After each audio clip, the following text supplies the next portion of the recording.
dis-moi, qu'est-ce que je vais avoir comme cadeau à mon anniversaire? S'il te plaît. Ben non, faut que tu patientes un peu, je vais pas te le dire. Mais si tu veux, je vais te donner un indice. Ça va être le plus grand cadeau que tu n'aies jamais eu. Qu'est-ce que ça pourrait être le plus grand cadeau que j'ai jamais eu? Peut-être un robot géant ou un gratte-ciel en Lego. Oh, je sais pas. Peut-être une nouvelle grue? Ou peut-être une tour Eiffel en Lego. Je te crois. Oh. Joyeux anniversaire Mathéo, joyeux anniversaire Mathéo, joyeux anniversaire Mathéo, joyeux anniversaire Mathéo. Ouais. Allez, tiens. Merci. Hein, qu'est-ce que c'est? Je trouve que c'est pas très grand. Et tu verras. Donne-lui un peu d'eau tous les jours, mets-le au soleil et tu verras bien ce qui va se passer.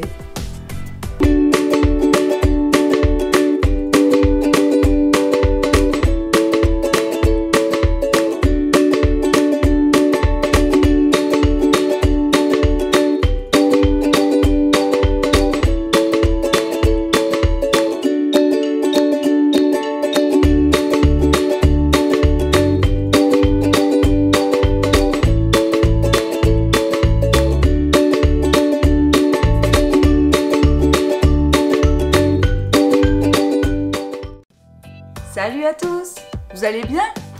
Alors, d'après ce qu'on vient de voir, qu'est-ce que vous en pensez? De quoi allons-nous parler? De la patience. Oui, c'est ça, de la patience. Je sais pas pour vous, mais en tout cas pour moi, c'est dur d'être patient. Et oui, être patient, c'est compliqué, ça peut être dur, mais pourtant, c'est un fruit de l'esprit, donc ça veut dire que Dieu veut que nous soyons patients. On va regarder dans la Bible si on ne trouve pas l'histoire d'une personne qui a été patiente et qui pourrait nous aider.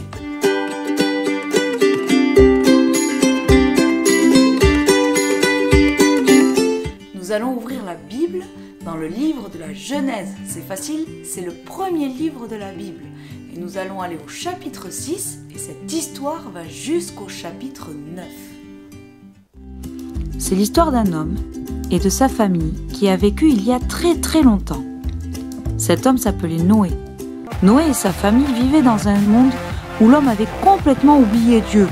Tout le monde faisait n'importe quoi. La Bible dit que la terre était pleine de violence.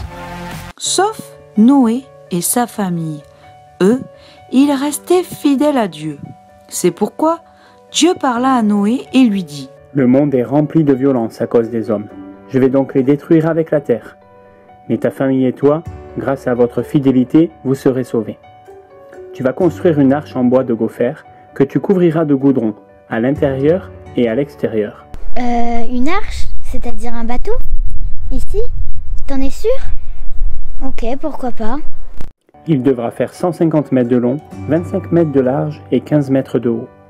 Tu le couvriras d'un toit et tu laisseras 50 cm entre le toit et les côtés du bateau. Tu mettras la porte sur le côté et tu feras 3 étages. Ah ouais, pas petit en plus le bateau. Et moi, je vais faire venir sur la terre une grande inondation. Ah, je comprends mieux le bateau. Mais toi, ta famille et un couple de chaque espèce vivante, un mâle et une femelle, vous monterez dans le bateau et vous serez sauvés. Ok, voilà pourquoi c'est si grand. Il va y avoir du monde là-dedans. Bon, il y a du boulot, je vais m'y mettre. Et Noé, avec ses fils, se mirent à construire l'arche en suivant toutes les recommandations de Dieu.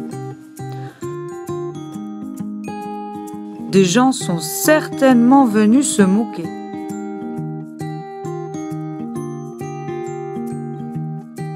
Mais ils ne les écoutaient pas. Ils obéirent à Dieu. Ça y est, l'arche est terminée, nous pouvons nous y installer. Quand l'arche fut finie, Noé et toute sa famille, sa femme, ses 3 fils et leurs femmes, rentrèrent dans l'arche. Puis ce fut le tour des animaux.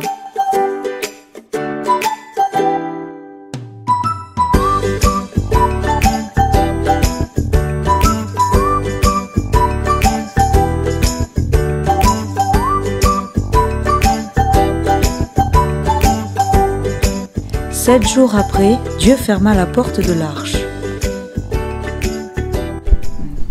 Voilà, nous y sommes, mais nous ne savons pas pour combien de temps. Puis il se mit à pleuvoir. Encore. Et encore. Pendant 40 jours et 40 nuits. L'eau se mit à monter. Et la terre fut complètement inondée. Il n'y avait plus personne. Il n'y avait plus que ceux qui étaient dans l'arche. Ça fait 40 jours que nous sommes dans l'arche. Il a enfin arrêté de pleuvoir, mais l'eau monte encore. Ça fait 150 jours et l'eau a enfin arrêté de monter. L'eau a l'air de redescendre et je pense que ça fait un petit moment que l'arche a touché le sol. Je vais tenter de lâcher un corbeau. Peut-être qu'il trouvera un endroit où se poser. Bon échec. Le corbeau est revenu, on a fait plusieurs tentatives et il n'y a toujours pas de terre viable. Aujourd'hui, le corbeau est fatigué. On va tenter de lâcher une colombe. Noé lâcha une colombe une première fois. Mais elle revint. Puis il la lâcha une deuxième fois. Mais cette fois-ci, elle revint avec une jeune tige d'olivier. Et il la lâcha une troisième fois. Il attendit, encore et encore. Mais cette fois-ci, elle ne revint pas. Après plusieurs jours, Dieu dit alors à Noé: Ta famille et toi, ainsi que tous les animaux, vous pouvez sortir et vivre à nouveau sur la terre. Mais je ne ferai plus une chose pareille, et je place mon arc dans les nuages. Il sera le signe de l'alliance entre moi et la terre.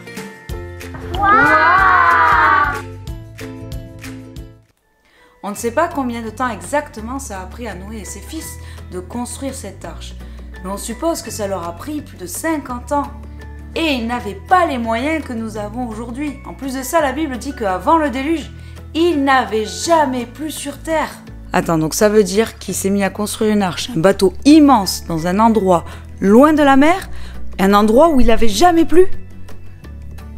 Eh oui, ça a dû être très dur physiquement pour eux de construire cette arche, mais en plus de ça, certainement que des gens sont venus pour se moquer d'eux.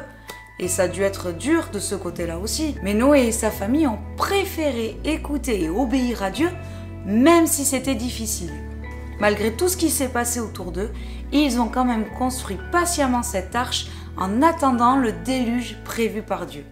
Tu te rends compte, Noé avait 600 ans quand il est rentré dans l'arche.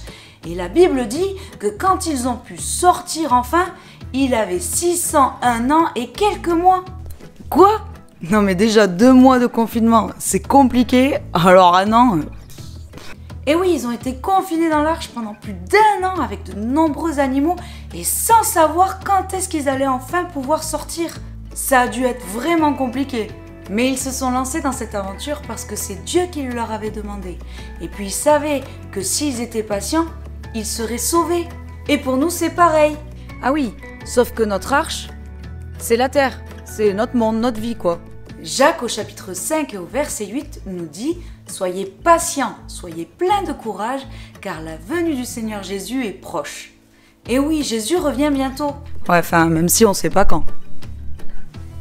Donc, comme Noé et sa famille ont patienté dans l'arche pour être sauvés, nous aussi, nous devons être patients et ne jamais dévier de cette vie que Dieu a prévue pour nous, afin que quand Jésus reviendra, nous puissions nous aussi être sauvés.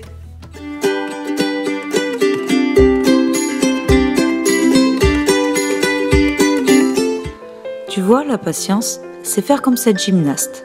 Elle veut apprendre une nouvelle figure, mais au début, c'est compliqué.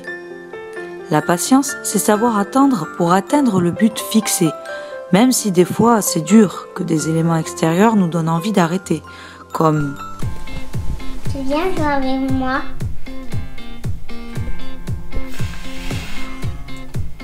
Je dois m'entraîner.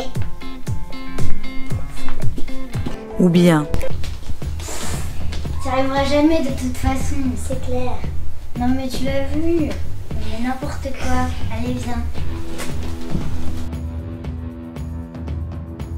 Je vais y arriver. La patience, c'est tenir bon dans le calme, malgré les coups durs, jusqu'à atteindre le but fixé.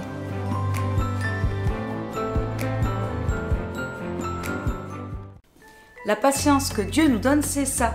Ne pas dévier du but fixé malgré les circonstances extérieures. Toujours garder le cap.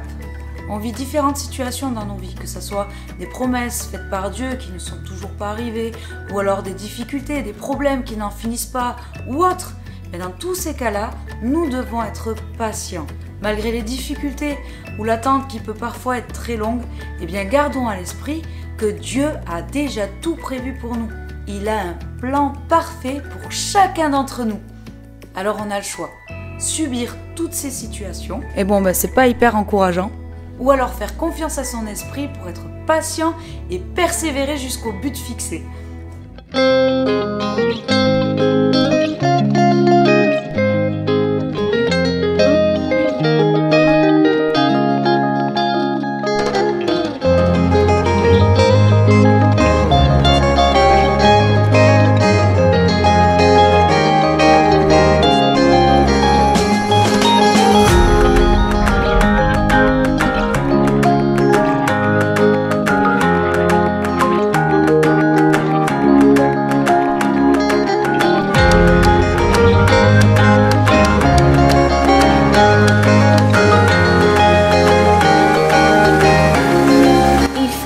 Soyez patient jusqu'au bout. Alors, vous serez parfait et vous ne manquerez de rien. Jacques 1, verset 4.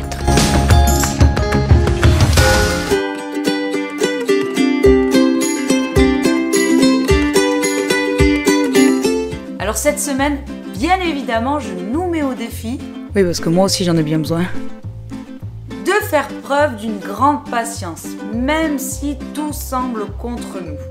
N'oublions pas que cette patience n'est pas humaine, c'est l'Esprit de Dieu qui nous la donne. Alors prenons un temps, seul ou en famille, pour prier, pour que l'Esprit de Dieu nous remplisse de cette patience, peu importe les situations ou les difficultés.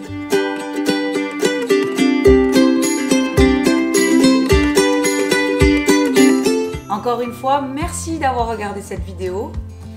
Merci aux cousines d'avoir participé. Que Dieu vous remplisse de sa patience et surtout, soyez patients! Waouh, c'est le plus grand cadeau que j'ai jamais eu. Avec ça, je vais pouvoir faire une tour pour que mes Playmobil ils aillent chercher la princesse.